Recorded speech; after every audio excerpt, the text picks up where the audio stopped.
ધાનેરાથી સમાચાર સામે આવી રહ્યા છે। ધાનેરામાં રેલ નદીના પટમાં ફસાયેલા 3 લોકોનું સફળ રેસ્ક્યુ કરાયું। રેલ નદીના ખેતરમાં ઘોડાપુર આવતા 3 લોકો ફસાઈ ગયા હતા। સરપંચ અને યુવાનોએ સાથે મળીને રેસ્ક્યુ કર્યું છે। રેલ નદીમાં ઘોડાપુરથી ચિંતાજનક પરિસ્થિતિ સર્જાઈ હતી। ફસાયેલા લોકોને સુરક્ષિત રીતે બહાર કાઢવામાં આવ્યા છે। તંત્રએ સમય સૂચકતા દાખવી રાહત કામગીરી પણ હાથ ધરી હતી।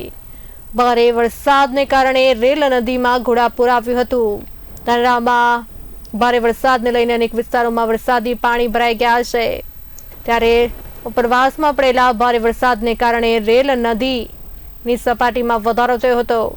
ત્યારે રેલ નદીના પટમાં ફસાયેલા 3 લોકોનું સફળ રેસ્ક્યુ કરવામાં આવ્યું। રેલ નદીના ખેતરમાં ઘોડાપુર આવતા 3 લોકો ફસાઈ ગયા હતા। સરપંચ અને યુવાનોએ સાથે મળીને રેસ્ક્યુ કર્યું છે। આ 3 લોકોને બચાવી લીધા છે।